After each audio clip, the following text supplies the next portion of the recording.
Welcome to episode 47 of the Cycling Europe podcast. My name is Andrew Sykes.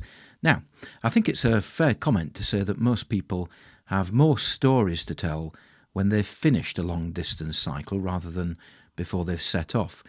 And in past episodes of the podcast, I've tried to point my microphone in the direction of people who've completed their ride or who are at least en route. But in this episode, I'm making an exception with good reason. Nathan Molyneux is a planning manager in the food industry. He's also a great believer in the Chimp Paradox, an understanding of which allows you to take control of your emotions in order to act in your own best interests.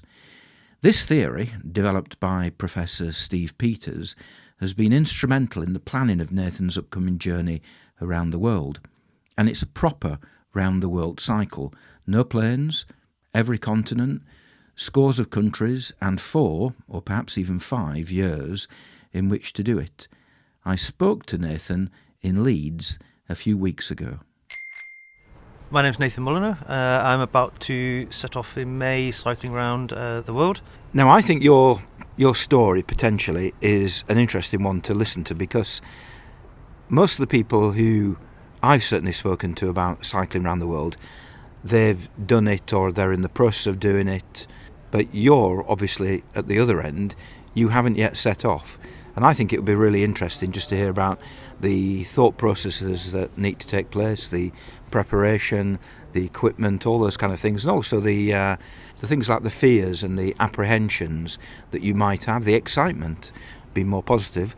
Before we get to all that, however, can you just talk about what you've been doing for the last 10, 15, 20, 25 years? Yeah, I can. I started my sort of academic career as a theoretical physicist at the University of York. I then moved into Leeds and an MSc there and some research at Leeds Uni. I then worked in analyst and planning work for Arla Foods. And that's where I got opened sort of up to an idea of a bit more of a global company. I think back then it was very UK-centric, but we merged with another cooperative and we then sort of went a bit more globally aligned with the ways we worked, and that gave me an opportunity to go live and work in Denmark. And so 2017 found me moving to Denmark and found myself in a very different situation of how on earth do I go about adapting into a new country. And I guess that's sort of where sort of the travelling bug really took off, because before then I wasn't really a big traveller. I liked my hiking and camping and that side of things, but I didn't really do anything that was too far out. I spent 3 weeks going around America, but that was very much fly to one city, spend a bit of time there, travel to another city, spend a bit of time there. It was not really travelling in a proper definition, I would call it now. Had you done any cycling? No, not really. I liked a lot of cycling. The only time I stopped cycling was after my bike got nicked, and that was within about 6 months of moving to Leeds.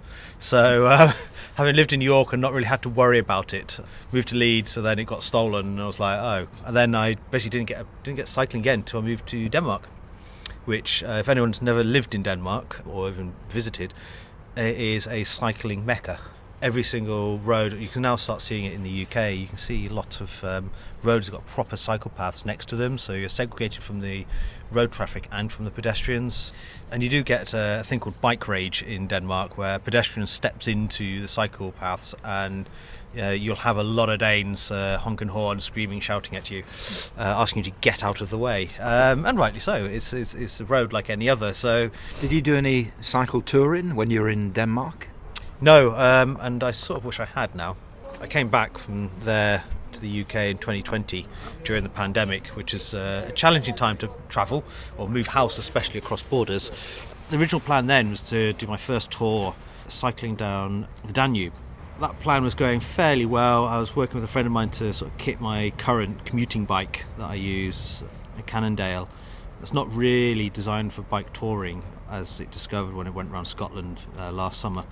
I was going to do this nice little route. We'd converted it as much as we could to working there, but I found myself in a weird situation where, because of the lockdown, I couldn't really go anywhere, and everything sort of fell apart, and I didn't have the holidays to go do the trip I wanted, and it all went a bit wrong. So I found myself having to sort of restart and rethink this through, and I have.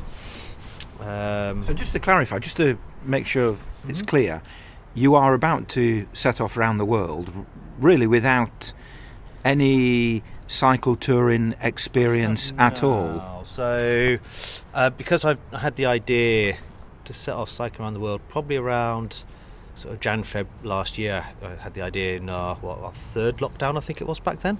I sort of started putting this plan together. I went, right, okay, I read Alistair Humphrey's books about going around the world. I went, right, yep, I want to do this, I could do this. So I then decided, right, I'm going to go spend 3 weeks cycling around Scotland, starting in Edinburgh, finishing in Glasgow and going via John O'Groats and Cape Wrath on my little commuter bike. It survived the roads. Cape Wrath finished off the rim and the hub. Did you take that rough road from... I took that rough road. I went over on the ferry with my bike and all 15 to 20 kilos on the back of food and water, and it was all on the back, so I had nothing. I only had a little front bag which just carry a few electronics and stuff in, but I didn't have any front panniers or something like that. It was all on the back. The hub basically started to break, and you could see that pulling it apart. The hub bearings just got destroyed, so I needed and when I got back, and only had like a day overnight there in Kervig, the Bothy, the weather was just horrific. I went up to the lighthouse and could see nothing. I could barely see the lighthouse. So I then went back on the ferry, and when I was talking to the driver of the ferry, he said, "Your bike doesn't sound right." So he then grabbed the wheel and went, "Oh, it shouldn't be doing that." I was like, "Oh, that's the bearings." And then he went, "That hub's broken." And I went, "Oh, right, well, I'll cycle till I can get reception, and then I'll make a few phone calls." The cycling, I ended up having to cycle 60 kilometres with a bike like that. I then noticed the front bearings were starting to go as well. I was like, oh, this trip might be coming to a grand halt. Luckily, though, when I stopped at this place, there was a little restaurant there, so I could have some food and sort myself out. And there's a guy in Scoury who just fixes bikes in his own free time. So I gave him a call, and he had a spare hub and reel, and he could do the whole lot and fix it all for me. So that was good. Well, it was good. It was good that you got it repaired, but most people at this point will probably be thinking, hang on a second, I've been to a corner of the British Isles and I've had a pretty difficult time of it. Perhaps, I don't know, perhaps this cycle touring thing is not actually for me. Clearly, you didn't make that decision, and you're still here and you're still planning on heading out imminently. I think this is where Arlo's definitely as a company has changed me, and this is where I think if you get into the right company and you have good managers as well, good leaders, you can develop quite a lot. And a lot of the stuff I've read is also like self-help books and development books as well. And the Chimp Paradox by Professor Steve Peters is a psychiatrist from Sheffield Hospital, and he works with the British Olympic Team GB cycling. What did you call it? The Chimp Paradox. The Chimp Paradox.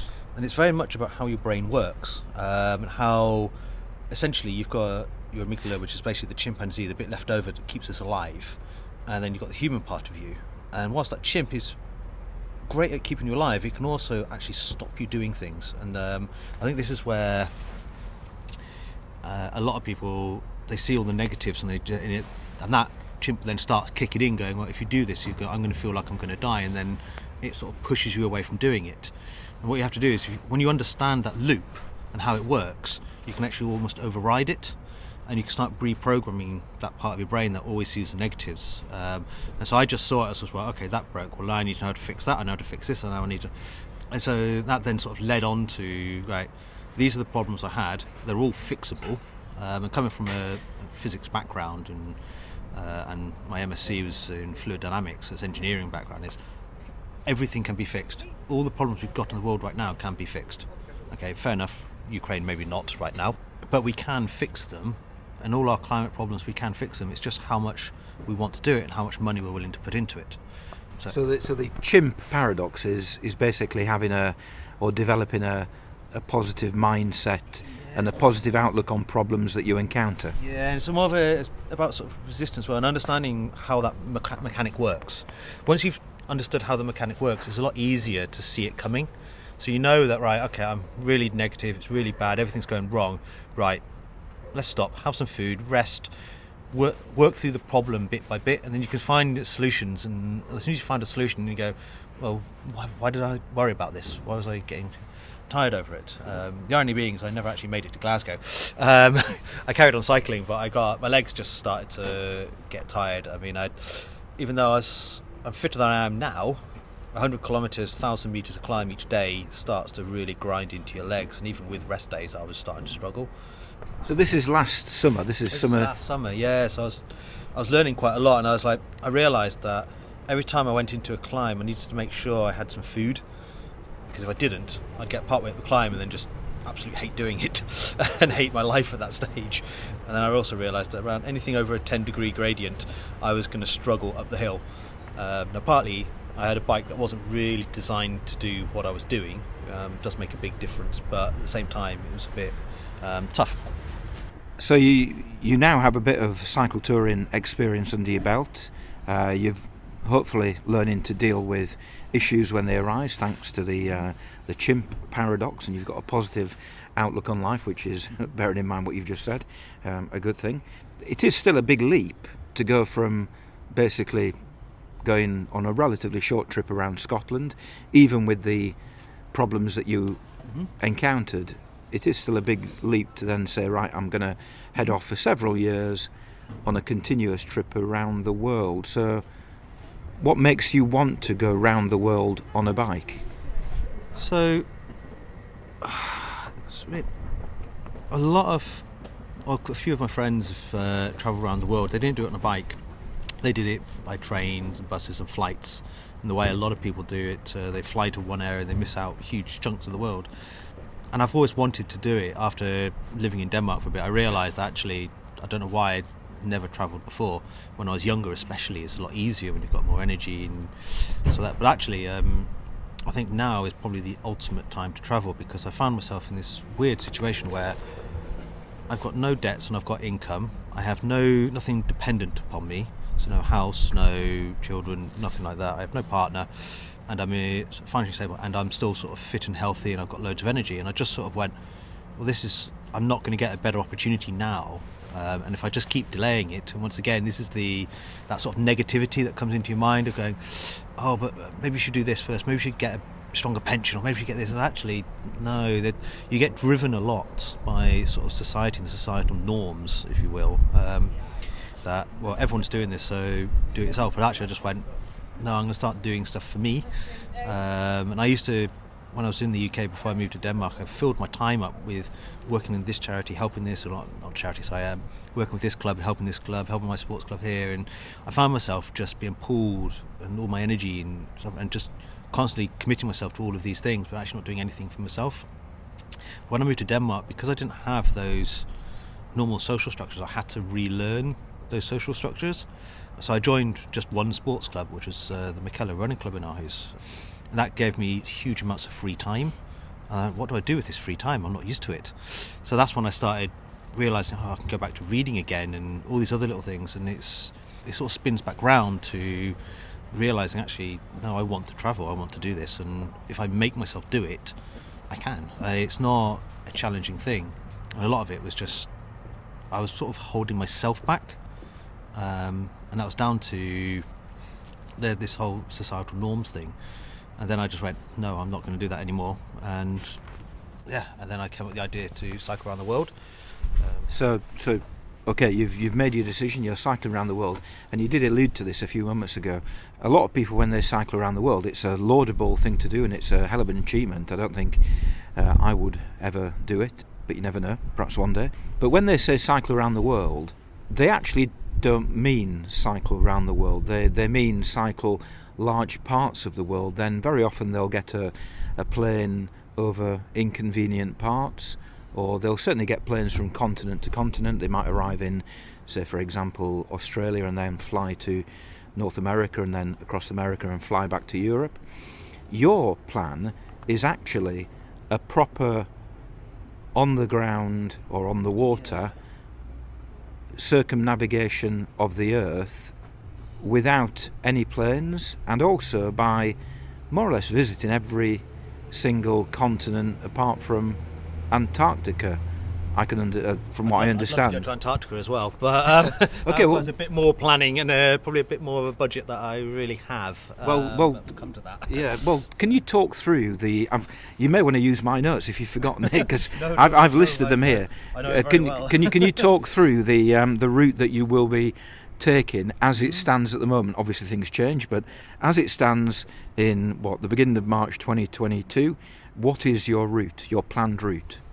So, essentially, I'll leave Calais and head up to Aarhus in Denmark, where I used to live, and I can visit my friends there, say goodbye to my friends there as well.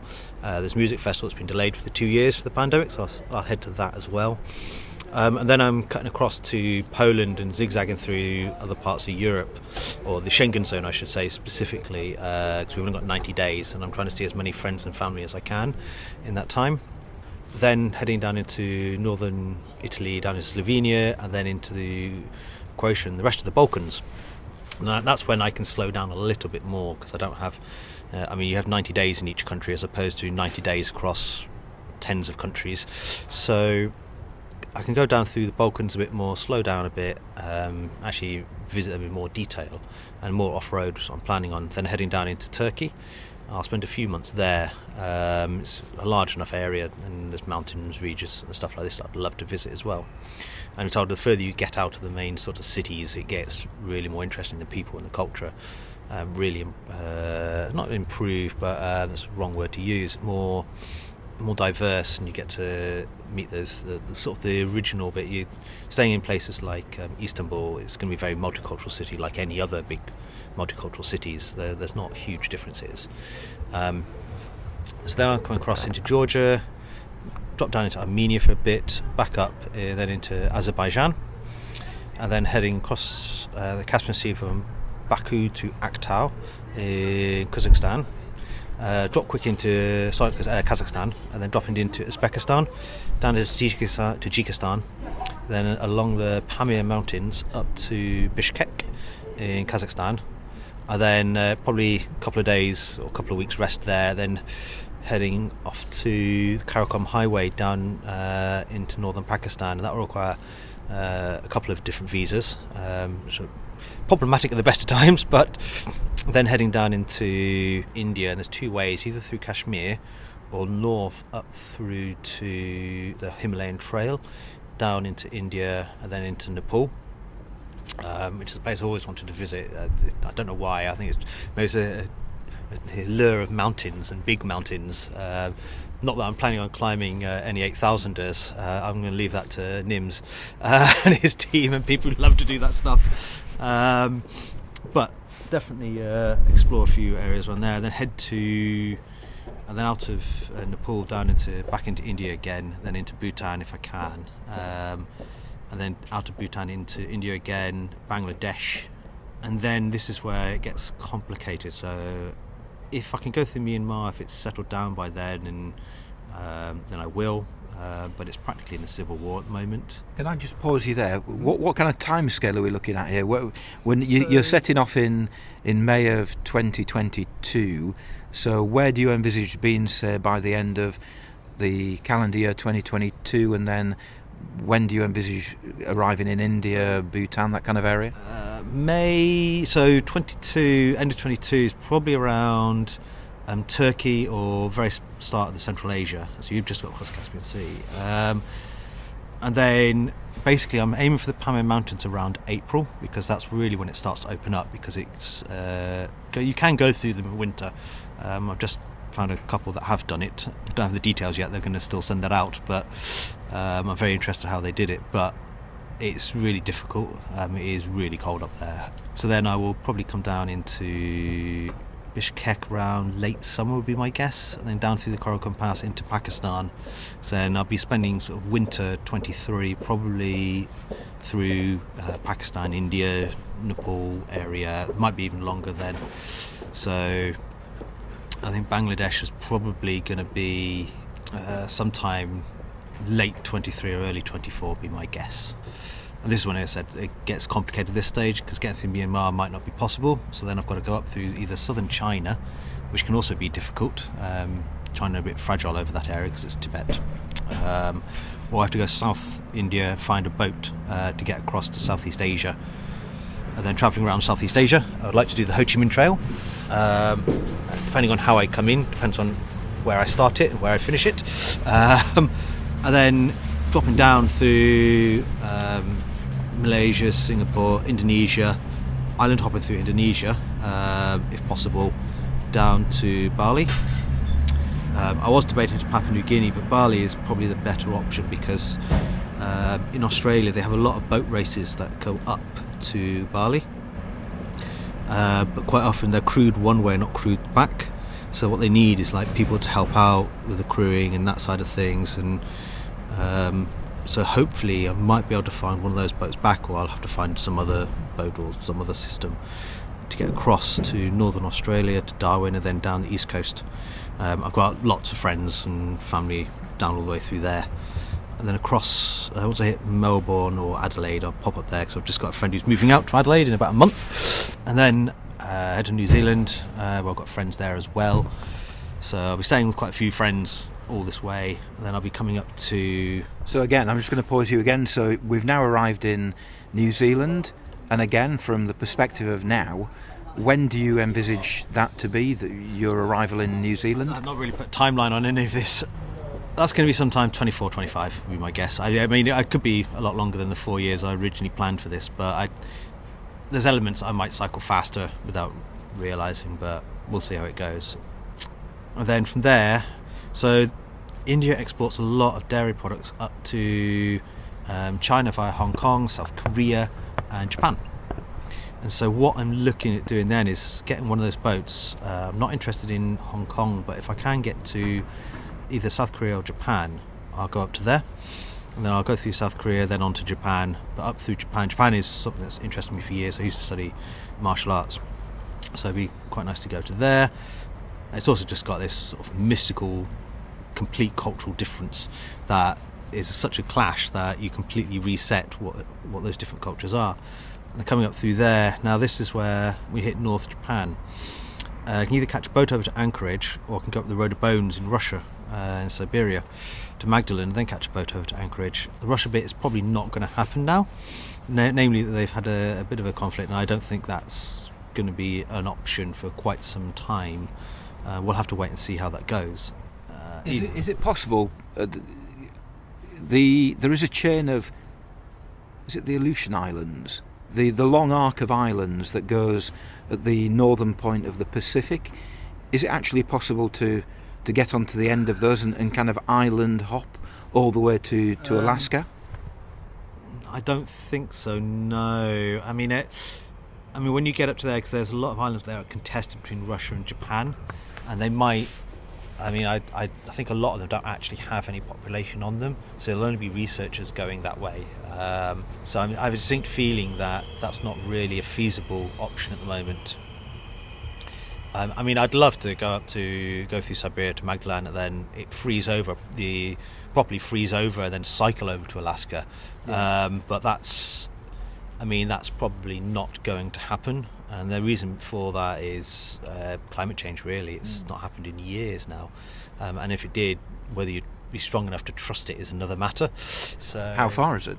It's not that far. I mean, Russia and America aren't that far apart from each other, technically. But are we talking 50 miles, 100 miles? I'm not sure. But I don't think it's... I think it's maybe 100k. Okay. It's not far at all.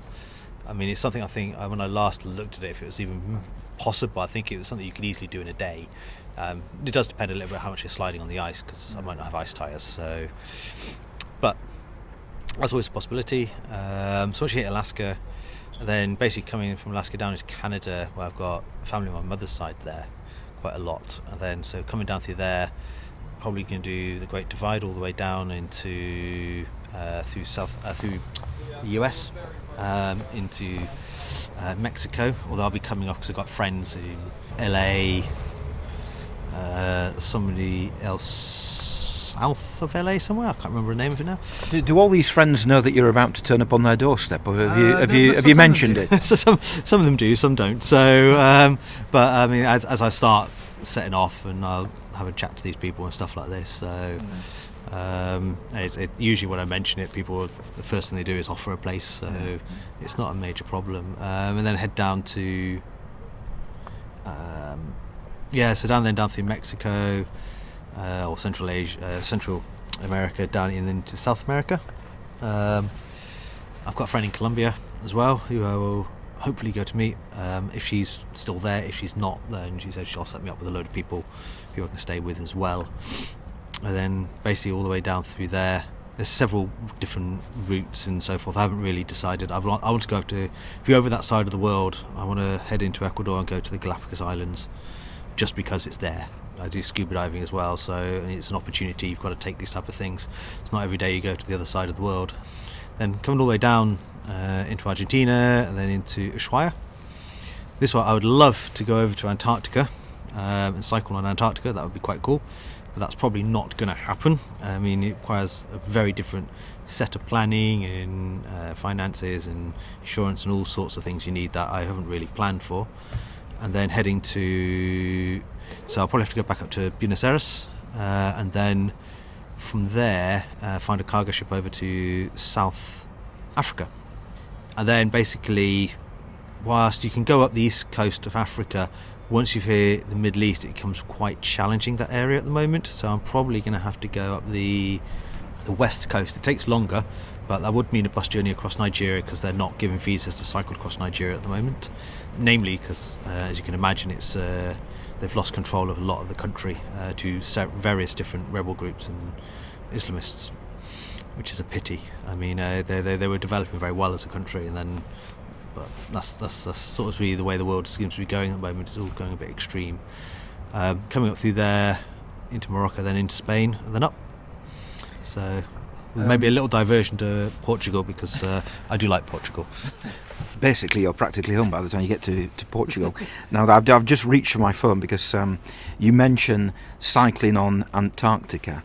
Now, yes. On Friday of last week, I went down to London to interview Tim Moore, the travel writer, some of it cycling, some of it not, and I went down to the Royal Geographical Society, and they've got an exhibition all about Shackleton when he went to the Antarctic on his doomed mission with the... they're trying to find his boat, if I remember correctly.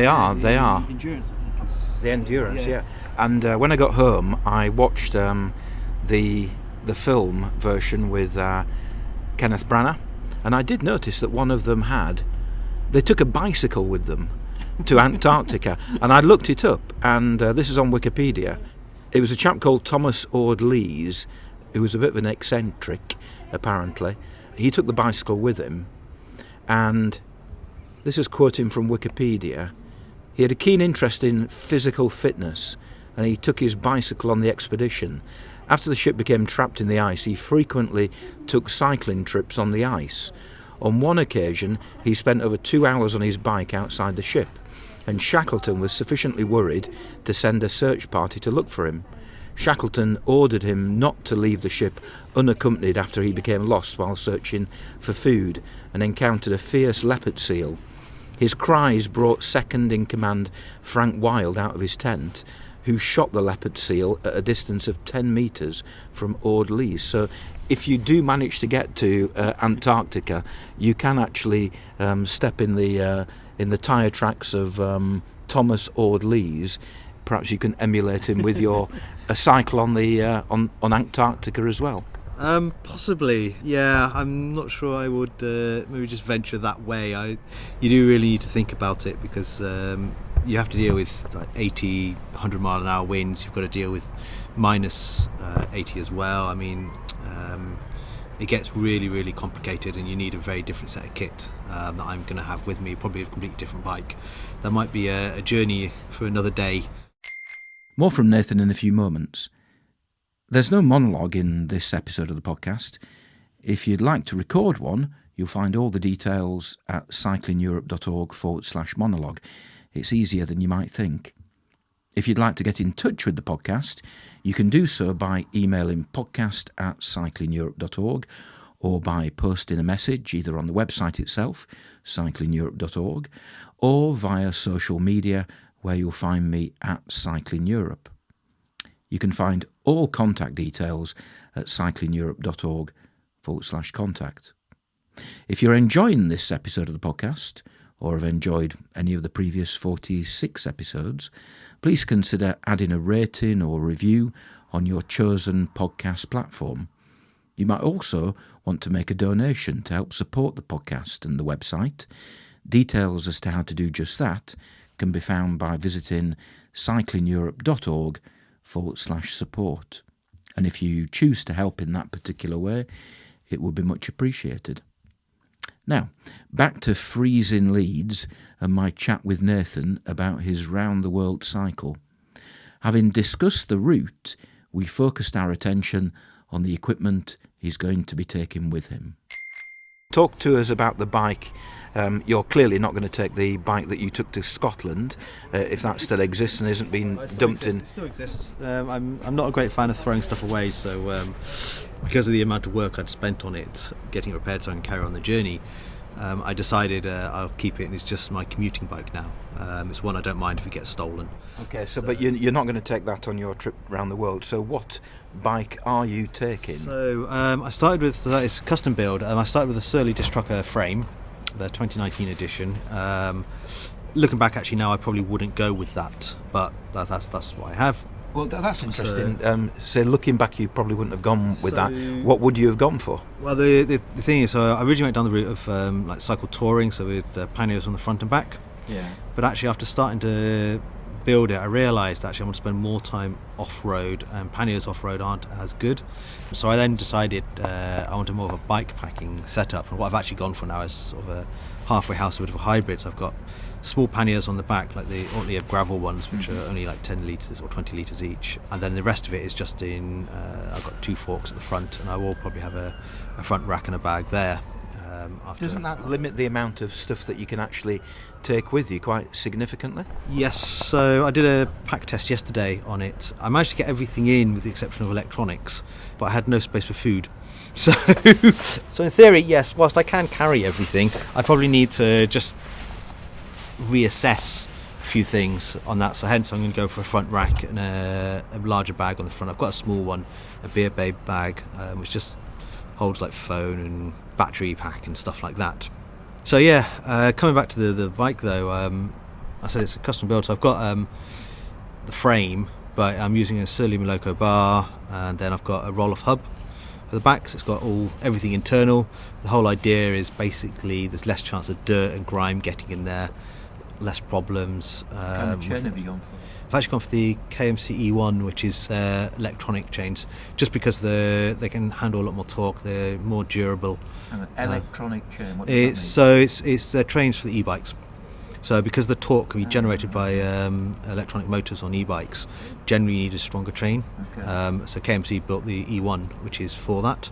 But a lot of people, or some people, use them on roll-offs. As I said, they're just stronger as well, and because you've got a chain tensioner on there, if any of the links do break, you can just remove a couple of links and reattach it. Although I will carry a spare chain as well, because eventually it will go. But whereas usually you'll get between 3,000 to 5,000 kilometres on a chain, or miles, this one you'll get 2-3 times that. Because you didn't consider a carbon belt?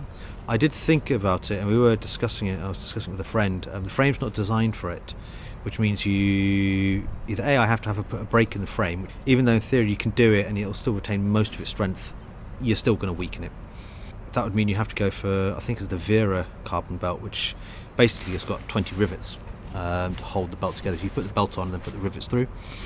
And once you've done that, and it's actually quite strong, because that's actually quite a commercial way of doing carbon belts or belts, is to use lots of rivets, and you see that in the industry all the time. So they're quite strong.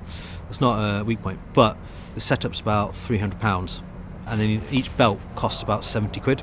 And I just sort of went, that's never ever going to be a payback. The technology, unless you get the frame designed around it and start with it, it's never going to be a technology that's going to pay back for quite some time. So basically you're waiting on more and more bikes to use it, so the costs come down, but that's probably another 5 to 10 years away. My Koga bike has a carbon belt, but you're right, it does have a special gap in the frame, and the frame is designed to obviously cope with that. I suppose the disadvantage I always think is the fact that if it breaks, it breaks. You can't repair a carbon belt, so you've got to take a spare one with you. The advantage is, in terms of, hopefully, touch wood, the durability, and they say it should last 20,000 kilometres. Because I don't have a gear mechanism, the chain will actually last longer anyway on mine, so and I'll get about 10,000 out of it. The chain costs about 20 quid. So, I mean, I'll go through 2 chains for that, but the cost of the carbon belt drive is 3 times the cost of the chain. So it's... And bearing in mind where you're going in terms of, some pretty remote, out-of-the-way places, bicycle chains are pretty universal, whereas carbon belts are not. Yeah, so that was the other consideration. So when I built the bike, a lot of the components are very standardised, either Shimano or Avid's components. The wheels are 26-inch wheels. They're the most common you can get around the world. Even if you're in the backwaters of Africa, you can still find a 26-inch wheel, which is fine. That works perfectly. The only thing is if the roll-off breaks, that's a bit of a pain. But there's things you can do with the roll-off that means you can tune to just one gear. So therefore, you can still cycle. It's just you might have to stay permanently in gear in third or something like that. And then you've got other bits I can carry and stuff like this. Bearing in mind your background in fluid dynamics, have you got hydraulic brakes? No. Originally, I went down the route of them. The problem is I like my brakes so when I touch them, they activate straight away. And I find hydraulic brakes don't react that way as well. If you do have a problem with hydraulic brakes, you need a lot more tools to repair them. So syringes, all sorts of other things, whereas I don't need to carry that with a metal brake or mechanical brakes. So I just have some spare pads and a spare cable, which works perfectly. So that's the bike. How about the rest of the stuff, including the tent? So when it came down to the tent, I was oohing and ahhing a lot. I have a 2-person tent, Helm 2, which is by Wild Country, which is a sub-brand of Terra Nova, who build some very, very good tents. And this tent has served me absolutely brilliantly for years, but it is over 3 kilos once you've got the footprint in there. And I just sort of went, I could do something a bit lighter. So then I was looking at MSRs, and they've got the Hubba Hubba, which is the most common one used by cycle tourists, I think. And then you've also got the latest one, which is the Freelite 2, which is lighter still. I mean, it was I think the Hubba Hubba came in at just under 2 kilos, and the Freelite was about 1.5, somewhere in between there, with a footprint. And I was like, wow, okay, that's really light, but it's not very strong. And I also looked at a few Hillebergs. One of the ones the Hilleberg actually went with in the end was a Sulo. It's just a single person, but because it's still round like many others, or circular, or almost circular, you actually have a lot more space, and then you realise you don't lose that much space versus a 2-man. So it still came in about 2.5 to 2.7 kilos, so it's not much lighter, but its durability is something that's brilliant. It's technically a 4-season tent in the UK. I mean, you can probably use it if you stake it out correctly. You're probably looking at it should easily be able to handle minus 30, minus 40, winds up to 80, 90, 100 miles an hour. People take them out in the UK in 100 mile an hour winds quite comfortably. So I'm pretty confident that tent's going to be a more durable one to go with, especially for some of the areas I want to go to. So, any other notable bits of kit that you perhaps you're particularly proud of, or you particularly think are worthy of mention? I wouldn't say go proud of. A lot of people have the MSR Whisper Light. I chose not to go down that. Is that a tent? No, it's not a tent. MSR Whisper Light is a stove. It's a multi-fuel stove. I did look at that, but I decided not to go down that. I went down the route of the Soto Stormbreaker. It's a bit more expensive. Actually, a lot more expensive now. I think you can pick up the Whisper Lights even second-hand quite cheap. But it's a multi-fuel stove, but its starting mechanism is a lot easier as well. So there's no little tricks you have to do in that side of things. It's a lot simpler to start. It heats itself much better, but it also can do gas, which is very useful, or propane or butane, which gives you a lot more flexibility as well, which is something I was after. So I've now got more flexibility with that, so I can just carry gas, or I can carry and get petrol or whatever fuel, or white fuel, whatever I need wherever I am. Because propane and butane, I have a nice little small stove that works off that, but they don't work very well in minus 10 or lower. I've had numerous problems of -10 using those things. So the multi-fuel stove, where you're actually priming it properly, works much better at colder temperatures, and I know there's going to be some areas where that's going to be needed. And presumably, I mean, you clearly you are going to places which are, a lot of them are remote, a lot of them are a lot less developed than perhaps here in Britain or elsewhere in Europe, but you are equally going to lots of places in the world where you can just rock up at your local bike shop or gear shop and restock or replace as and when necessary. Yeah, if necessary. I'm carrying a fair bit of spares. The way I sort of work out my spares is sort of critical failures. So if this breaks, does it completely end the trip, or can I actually make do till I get to a shop? So I mean, I was looking at carrying more inner tubes than just the one I've got, and then I realised, well, if you just carry some more stickers, basically, or even gaffer tape will do the job. Grass apparently. If you run out of inner tubes and you're in a grassy area, you can stuff grass into your tyre, and it will hold for a while. Yeah, there's a new sort of foam where basically it fills the space where you put an inner tube and air, and apparently that works very well. If you wanted to go down that route, I mean, you can go tubeless if you really want, but I chose not to go down the route of tubeless. I mean, tubeless requires quite a bit of maintenance in itself. Well, yeah, I think the other thing is, if you do have a proper failure and you can't fix it, and you're in the middle of nowhere, you can't get the spare parts. I mean, go down with the route with the fat bike is a brilliant idea, but the problem is with fat bikes, once again, if you're in the middle of nowhere, getting parts is really difficult. Catching it near the trains. Well, actually, that's a timely point to mention. Are you fixated by the thought of making sure that you do every single kilometre on your bike, or will you be happy if from time to time you need to take a train or need to take a bus, or God forbid somebody should offer you a lift in their car for 50 kilometres down the road? Is that an option or something that you've discounted? No, I don't mind that. I mean, there's some areas like Nigeria you've got to take with a bus at the moment. So they'll only give you a 5-day transit visa, which is not enough time. I mean, you might get a day or two in the capital city, but you've got to go straight on.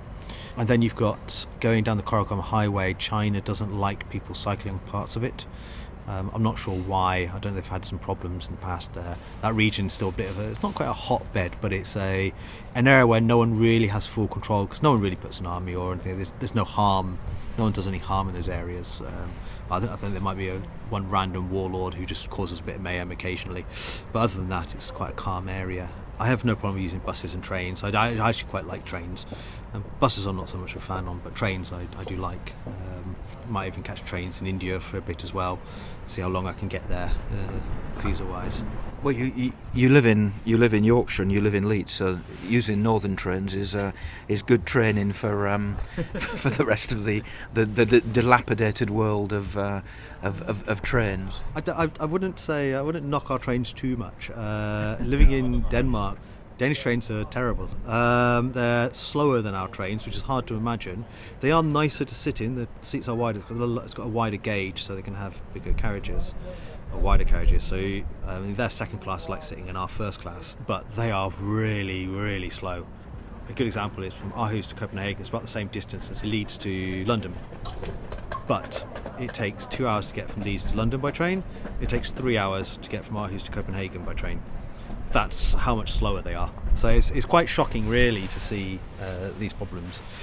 Well, when you come back, you can clearly get a job in the PR department of Northern Trains.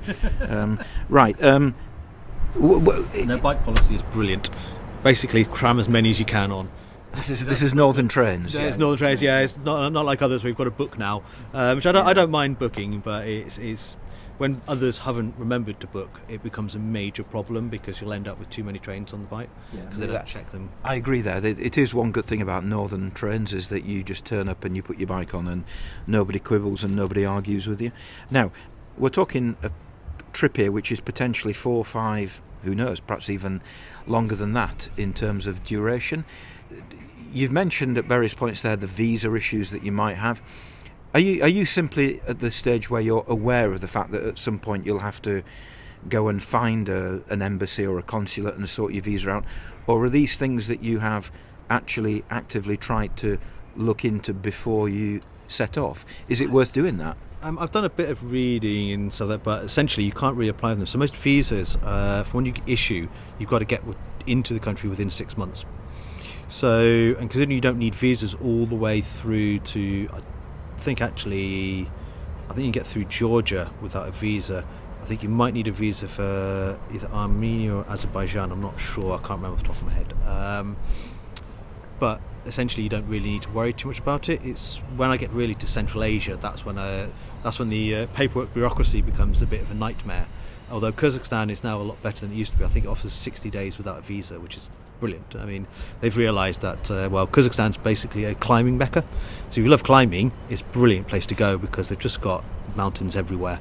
And they're starting to realise that tourism is actually a really good way of getting a lot of money in, and it gets money into very odd areas. So if you've got an area which is quite poor but it's got really good climbing and there's lots of families who live in yurts and stuff, you can actually go live with these families in yurts and you pay them. And what happens is basically you're giving money directly to the local economy, which, as tourism goes, that's the type of tourism you really want to do. That's the type of travelling that's really good for local communities. It helps build money into there. It gives them an economy.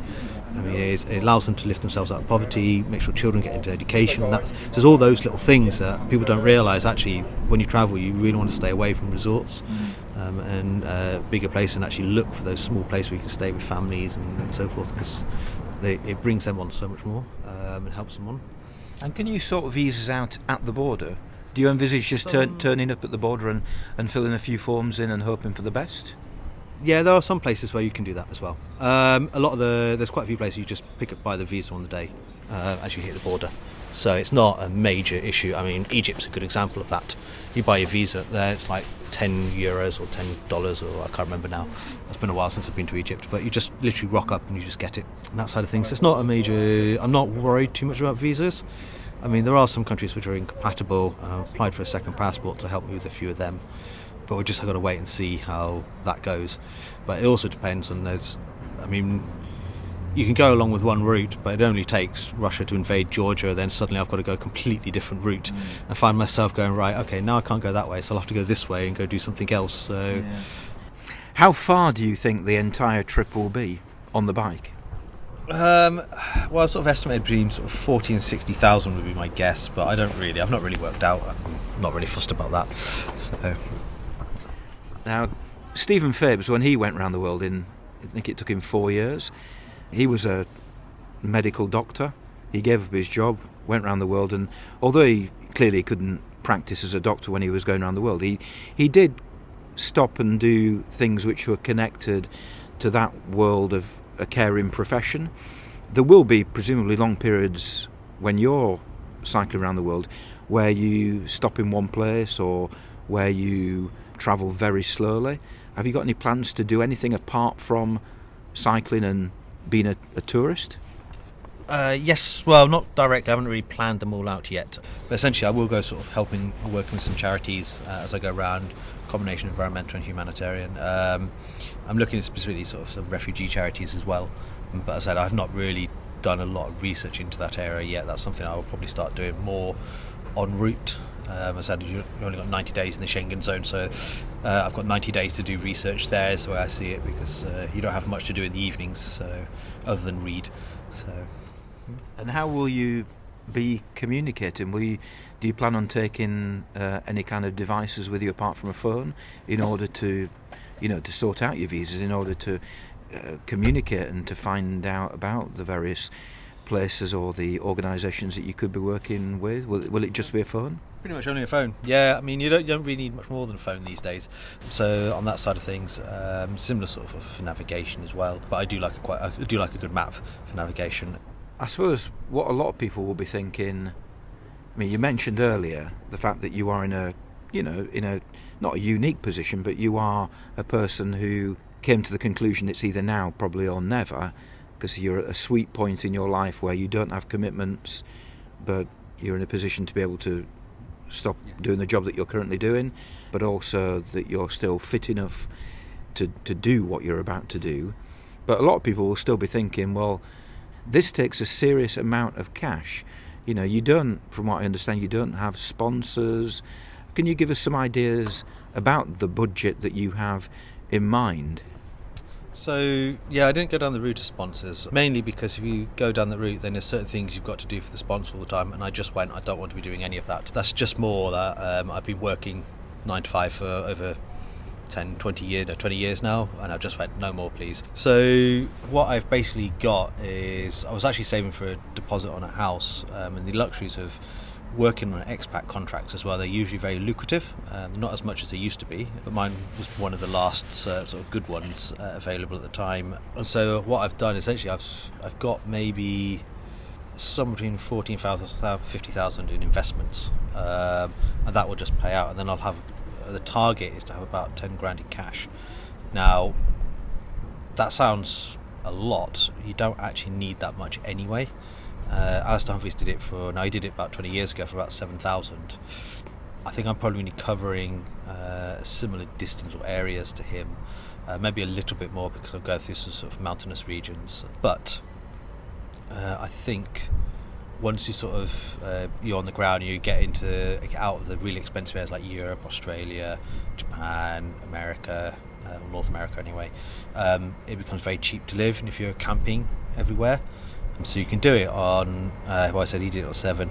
There's definitely been some people who've done it on a lot less than that. There's one woman going around the world on, I think it's about $10 Australian a day, which is about £1.50. After a while it does become a lot cheaper. You just learn where to go to get stuff that's on the cheap. You don't go to the modern restaurants and stuff like this. You'll find the little backwater places that the locals know about, or the locals will take you there as well. That makes it a little bit easier and cheaper, and that's sort of the way I'm going with the whole thing. I'm trying not to go out, eat out every day and eat coffee and cake every day, although I don't mind good coffee and cake. So the whole idea of doing that is the costs really start to come down, and that side of things. And the plan is never to return until you actually cycle back into Britain. I'll leave and then I come back, and then I won't be going back out again. And how, your family, what was their reaction when you revealed this to them, and they basically are going to be saying goodbye to you for 4 years? Fine. It's not unusual. So as I said, a lot of my family have moved abroad, so I've got a lot of uncles and aunts living all over the world, so it's not unusual for the family just to disappear for long periods of time and not see each other for a long period of time. It's the same with myself. When I was in Denmark, I only came over really to see family maybe once a year, and it's just because it's such a difficult journey from where I was living in Denmark to get down to Cornwall. I mean, I can get to London quicker than I could to Cornwall, just because the flight network's not designed that way. It's designed around major cities, and when you hit the southwest, there's no major cities in the southwest. So, do you think that anybody from Britain will come out to visit you or cycle with you? I've got friends who say are thinking about it, but it just depends on where I am and what their plans are and that side of things. As I said, I've got friends moving out to Australia as well, so it's quite possible I might be in certain places where we overlap. And I've definitely got a couple of cycling friends who are potentially interested. One of them started on a world tour, then it all went a bit wrong for him, but he might come out for bits of it as well. And I've got another friend of mine he's New Zealand, but I know him from Denmark, who's definitely interested in cycling as well. So although cycle touring might not be his thing, it's usually getting on a bike and going fast for long distances, but it's not. It wouldn't be beyond his imagination to change a little bit. Okay, finally, you mentioned the Chimp Paradox right at the beginning, and the importance that plays in terms of having a positive mental outlook on something like this, which I think you've got to do. You can't set off dreading the thing. On the contrary, why would you? But you must have fears as well as hopes. So what are your hopes and fears for the next 4 years? I wouldn't say hopes or anything, but fears wise, there's always a bit of sort of nags away at the back of you, and this is what I was talking about, the Chimp Paradox. Can I actually do this? If I've bitten off more than I can chew, and that side of things. And I guess you're really more fearing failure, that actually not completing it is a failure, but actually it's not about seeing it that way. It's about sort of reversing it and going, well, okay, yeah, I got to Pakistan and then said no more. Whereas actually, well, I've just cycled to Pakistan, and I went through all of this and I did all this bureaucracy, and yeah, actually, and I've got all these fantastic memories and these people I've met all over the world and other cycle tourists as well, because there's loads of people doing it, and you cross paths on a regular basis with cycle tourists. There's a couple of like places where they all congregate. It's sort of a known congregation in those areas, so I'm not worried about it that much. I mean, it will always nag at you, it always does. I mean, it's sort of, that's sort of the chimp in you, that's the amygdala kicking in, giving you that sort of self-doubt. And I think it's important to be there. I mean, it's kept us alive for millions of years, so evidently it's got something right. But it does hold you back as well. Well, this is going to be episode 47, I think, of this podcast, and it's taken 3-4 years to get to number 47. So I reckon that when you return, it could be number 100. So perhaps for episode number 100, you could return and tell us all about how it went. Yeah, I'm absolutely fine. I'll happily come back and do that. I mean, potentially even you could do one part way round. I mean, it depends on where you are and whether you're only staying around Europe or whether you're going further afield. So you can always join me for a bit. No pressure. Well, my plan for 2020 was originally to go to Japan, and that never happened for obvious reasons. Never happened in 2021, and I've kind of put it on the back burner. But you know, when you mention Japan just then, it just kind of, I think, well, you know, perhaps I should get there one day. So you never know. Japan is definitely on my list, so that's a possibility. It's not a cheap country, although a lot of cycle tourists actually go through it find it's actually one of the cheapest countries they've been to. So there's something ironically that it's actually a really expensive country, but you can actually live there quite cheaply. And I think it's probably more that it's people's mindset. They go into it knowing it's expensive, so they actually actively do things cheaply. So yeah, that whole cost of living thing, I think you've got to put it in context of how you're travelling. People, before I went to Scandinavia, people said, oh, you know, it'll cost you an absolute fortune. But, you know, basically if you're camping and you're eating pretty basic food and you're cycling, then it's not expensive at all. No, it's not. I mean, I lived in Denmark for 3 years. It's one of the It's not the most expensive Scandinavian country. That's Norway by a long shot. But your average cycle tourist doesn't rock up on the harbour front of Oslo and sit for 5 hours drinking expensive beers in a trendy bar. No, and whilst they do have expensive, there are cheap beers as well. Some of the places I went to, a pint, well, not quite a pint, it's 400ml, but I mean, you're talking 35 krona, which is about £4.50. So that's a cheap beer. I mean, that would be a good quality beer here, but so you can find cheap beer. Yeah, I mean, when I was in Denmark, when I first visited, actually, it was just a week-long trip to Copenhagen. After doing some project management training with Arla, on the second to last night there, a few of us in the hostel just got together, went down, bought some beers, and went and sat on the harbour front, Nyhavn harbour, which a lot of people go and buy the beers there because that's what everyone does. But actually, you could just buy some beers from 7-Eleven and go sit on the harbour and have a few drinks. So and it makes it considerably cheaper.